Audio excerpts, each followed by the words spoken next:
Thank you. Thank you all for that warm welcome, and thank you for being here.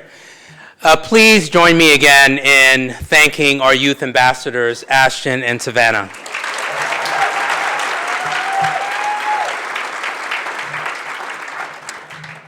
At a moment when so many LGBTQ people are facing so many obstacles in this country, this room provides hope. I cannot thank you enough for being here, for your commitment to LGBTQ youth, and for all that you do as educators, administrators, counselors, and advocates to create a loving and supportive community and communities in places that you all call home. I want to begin tonight by thanking those who make Time to Thrive possible, including all of our sponsors and our presenting partners, the National Education Association and the and the American Counseling Association. Thank you. And they've been with us since the first time we did Time to Thrive 7 years ago. Thank you so much. Finally, I would like to thank the Human Rights Campaign Foundation Youth Wellbeing Team and all of the staff who put their hearts and their souls to make this event possible. I also want to congratulate the awardees this weekend, including Jamie Clayton, Nicole Maines, Sam Long, Kamika Shelby, and the person I have the honor of introducing tonight, Don Lemon.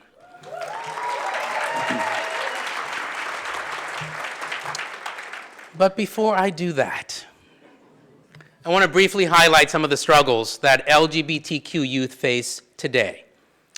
2 years ago, the Human Rights Campaign Foundation, in partnership with the University of Connecticut, undertook the largest ever survey of LGBTQ youth.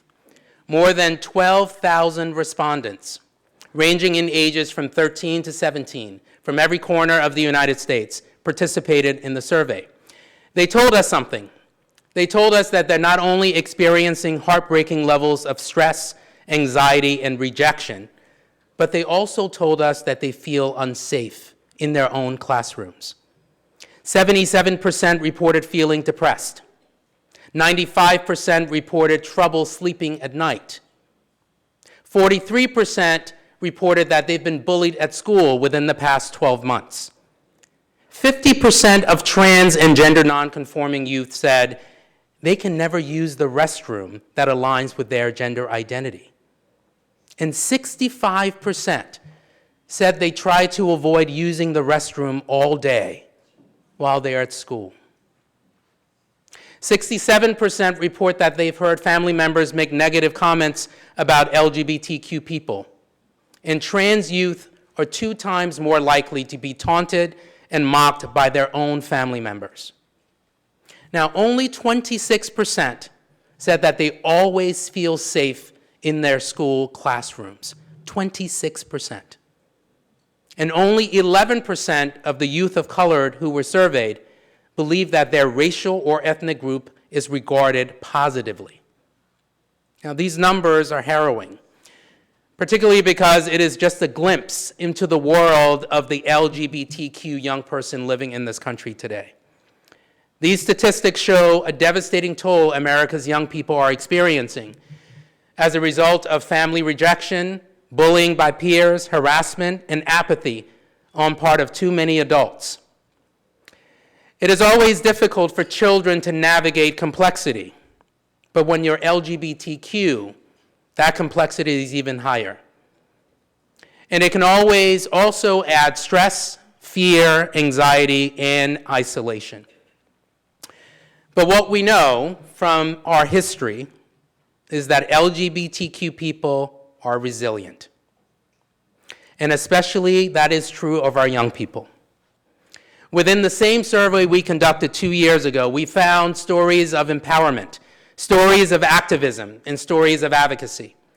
Across this country, LGBTQ youth are taking a stand, and they're advocating for inclusivity and equality in their homes and in their schools, in their communities, and increasingly, they're demanding the same of their elected officials. 91% report feeling pride in being an LGBTQ person, and 3 out of 5 LGBTQ students report having access to a student club, which can provide vital support to those who may face hostile environments at home or in their communities. But we have to do more. More must be done. And it is our responsibility and our duty as parents and educators, as advocates and mentors, to address these disparities. We must always remember how challenging it can be to live authentically as our true selves. As you saw in the video, I spent much of my early life in Liberia, West Africa. After my family moved to the United States, I told my father that I was gay, and the reaction was not good. He got very, very, very angry. And then he disowned me. And then he told me that he wished I was never born. Now, it took my father years, but he finally accepted that my sexual orientation was not something that I could change. As difficult as it remains for me to relive that story every time I talk about it, I know that my story is not unique. There are countless young people, including some in this room tonight, who have dealt with similar rejection in their own families and the ramifications that stem from that rejection. That is why it is imperative for us to be the bedrock of support for so many young people that are here tonight and that cannot be here tonight. At the Human Rights Campaign, we have to be committed, and we are committed. We're committed to provide support to LGBTQ youth. Earlier this week, we released a coming out guide for Black LGBTQ people. This new resource details, yes.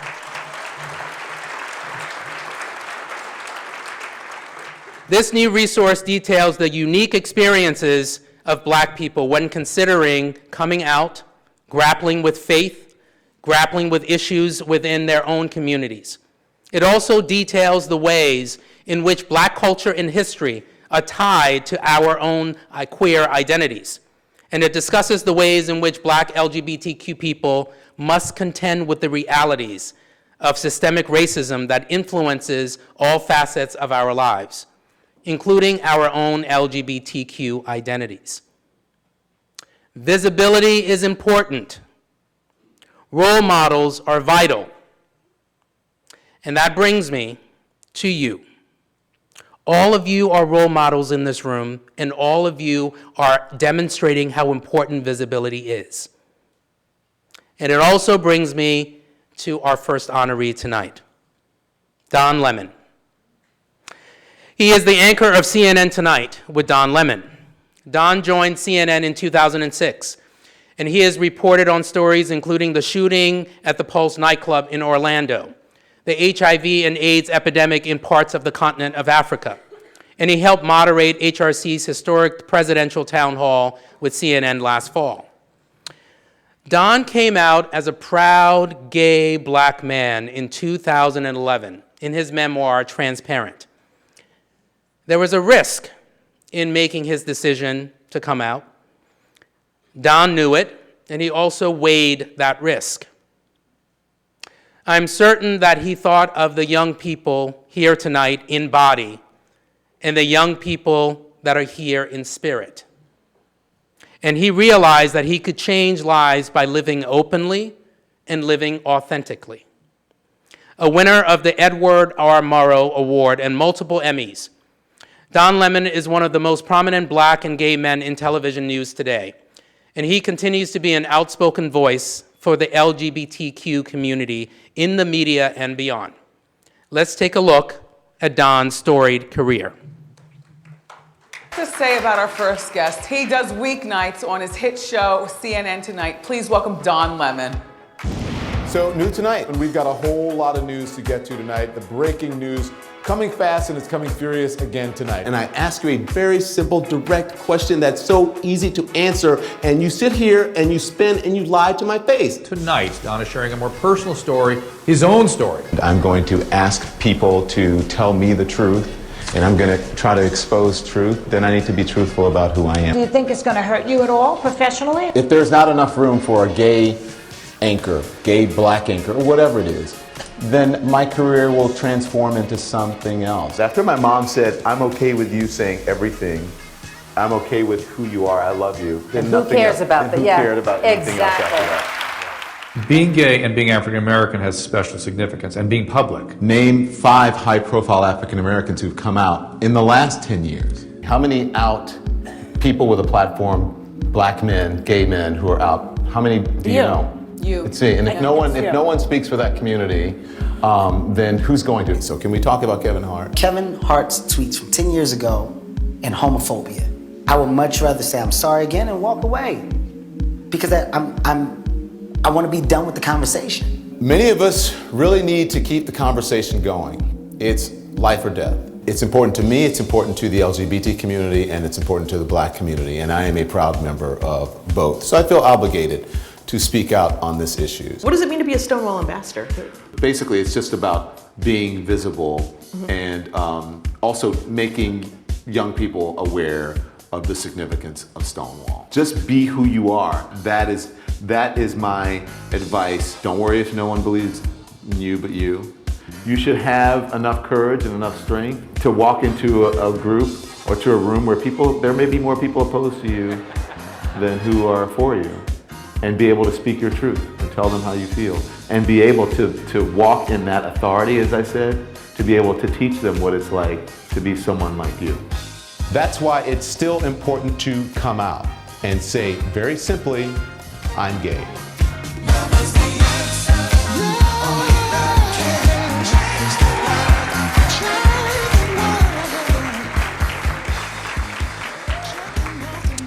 Don Lemon, from me to you, thank you for being courageous. Thank you for being authentic. Thank you for being visible, and thank you for changing the lives of so many people. Please help me welcome the recipient of the Human Rights Campaign Upstander Award, Mr. Don Lemon.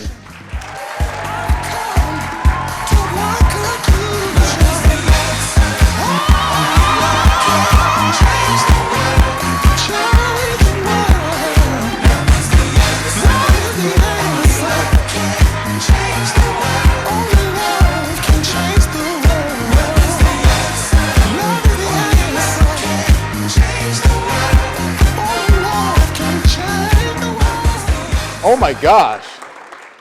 And there's nothing in the teleprompter, by the way, so I don't know if I'll know what to say. I wrote some notes, but I'm probably not going to read them. But let me, wow, that is, to see that, it's kind of crazy. I'm a little nervous, and I can't see anybody. First of all, before I even say thank you, which I will later, but I just want to acknowledge something that I have been, even before I came out.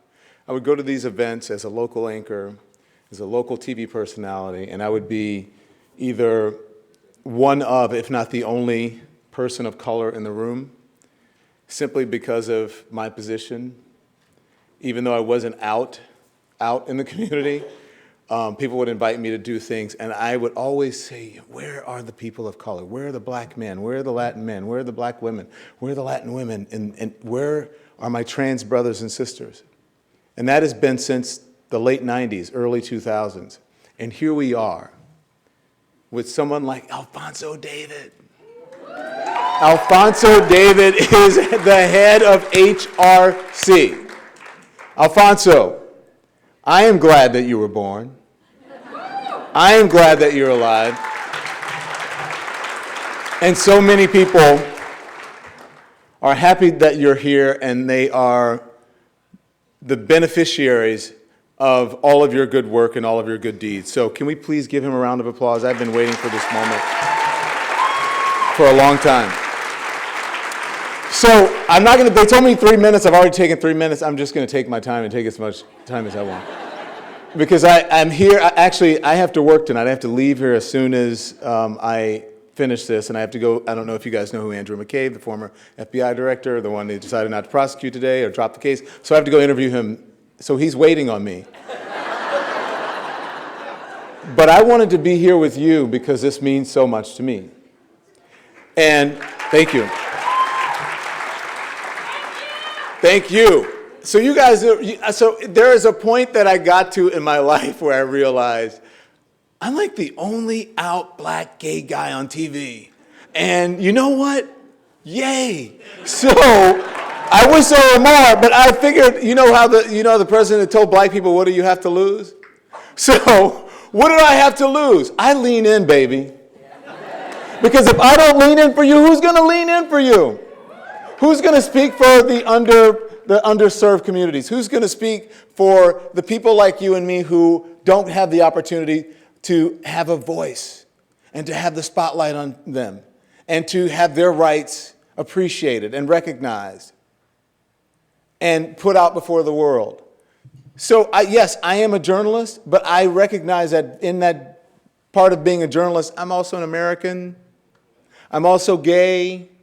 I'm also black. I'm also, sometimes good looking, sometimes not, depending on whatever. I'm sometimes a little chunky. I've just lost 15 pounds. I struggle like you. So I grew up in Port Allen, Louisiana, West Baton Rouge, Louisiana. A little black boy with big teeth and big ears and who needed braces desperately, who couldn't grow an afro to save his life. I grew up with a secret that I kept and that haunted me, that I thought that I would never be able to share who I was with anyone, let alone a year into it now. I've been engaged for a year to my handsome fiance. I grew up never thinking that I would be able to have a public relationship, let alone get married, now contemplating kids, right?